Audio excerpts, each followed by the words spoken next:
KBC में करोड़पति पति। सूरज के जीवन का एक ही फंडा था कि मेहनत तो गधा भी करता है, घर बैठे जो कमाए समझदार वही होता है।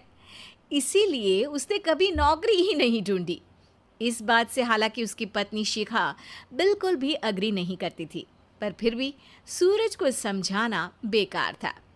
टीवी में कैसे बनोगे करोड़पति का ऐड देखकर उसे लगा कि बस अब तो घर बैठे ही वो करोड़पति बन सकता है, और उसके पीछे उसने अपने सारे सोर्सेस एक्टिव कर दिए।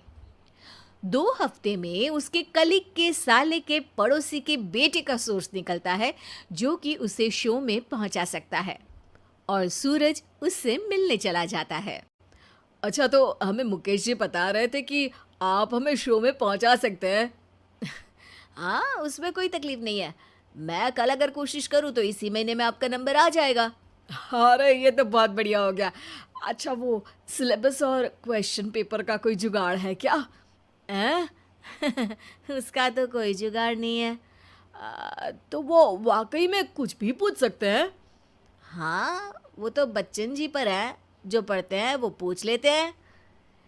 पहली कोशिश फेल होने पर अब सूरज के सामने एक बहुत बड़ा सवाल था कि आखिर जवाब कहाँ से लाए।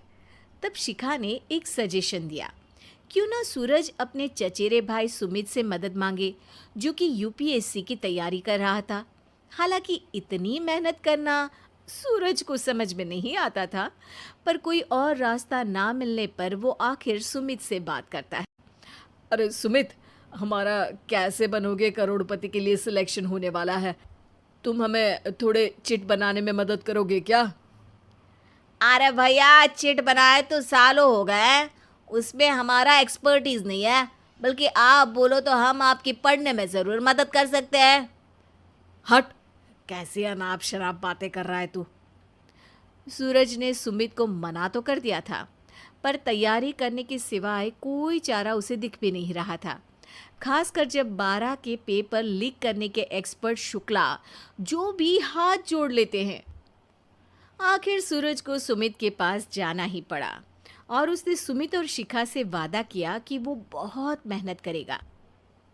1 महीने की तैयारी के बाद फाइनल हुआ कि शो से 1 हफ्ते पहले एक ट्रायल खेला जाएगा, जहां पर सारे रिश्तेदार ऑडियंस की जगह पर होंगे और शिखा सवाल पूछेगी। दूर दराज से भी रिश्तेदार आकर हाजिर हो गए देखने कि आखिर कैसे बनेगा सुमित करोड़पति। सब कुछ सेट था, और इतने में सूरज आकर अपना स्पीच देता है। ये 1 महीना मेरे लिए आसान नहीं था, पर अपने भाई सुमित और अपनी पत्नी शिखा की मदद से मैं इतनी दूर पहुंच पाया हूँ। मेरे मम्मी पापा के आशीर्वाद ने भी बहुत साथ दिया है मेरा। मैं उम्मीद करता हूँ कि आज के शो में आप लोगों को बहुत मज़ा आएगा। साक्षी पहला सवाल पूछती है और पूरे कमरे में सन्नाटा छा जाता है। इंडिया में कितने स्टेट्स हैं? 3, सॉलिड, लिक्विड और गैस। अरे रुकिए, तो ऑप्शंस तो देने दीजिए। इतने में 5वीं कक्षा का चिंटू बोल उठता है। अरे क्या मामा, आप तो पहले सवाल पर ही आउट हो गए। अरे बेटा, पहला सवाल तो ट्रायल होता है ना। अरे तुम अब देखना। देखने जैसी बात तो थी ही। सूरज को इतना शांत किसी ने नहीं देखा था। कभी कभी तो लगता था मानो सूरज आंख खोलकर ही सो गया हो। मामा जल्दी करो प्लीज, कल सुबह पनवेल भी तो निकलना है। अरे हट, कंसंट्रेट करने दे मुझे। 3 सवाल में 3 लाइफलाइन खत्म हो चुकी थी, और अब चौथे सवाल पर भी सूरज का मौन नहीं टूटा। पर सूरज अभी भी हार मानने को तैयार नहीं था। उधर हर कोई सूरज को छोड़ सुमित को देख रहे थे। आखिर सुमित ने ही तो पढ़ाया था सूरज को। गजब बेइज्जती है यार। अरे बेटा, तो बाप का, दादा का, भाई का, सबका नाम बुड़वाएगा। अरे 3 लाइफलाइन ले ली तो भी तेरा कुछ नहीं होना है। अरे कोई इतनी बात करता है क्या शो पर? अरे बेटा, शो पर तेरे जैसे भी तो नहीं आते ना। सूरज की ये जंग आखिर 1 घंटे बाद 5वें सवाल पर खत्म हो गई, जब उसने इंडिया के नेशनल बर्ड का नाम कहा, कौवा। अरे बेटा, मजा तो बहुत आया, बस थोड़ा टाइम पर खत्म होता तो आनंद भी आ जाता। ताने बारिश के बूंदों की तरह बरस रहे थे और सूरज को भी समझ आ रहा था कि ये करोड़पति बनना शायद उसके बस के बाहर की बात है। पर वो आखिर ये बात मान कैसे लेता? वो सख्त लौंडा जो ठहरा, उसने सोचा कि बेइज्जती तो हो ही चुकी है, पर अगर मैं हार नहीं मानूं तो शायद कुछ हो सकता है। शिखा, तुम देखना, असली शो में आग लगा दूंगा, आग। करोड़पति बनूंगा मैं। हाँ।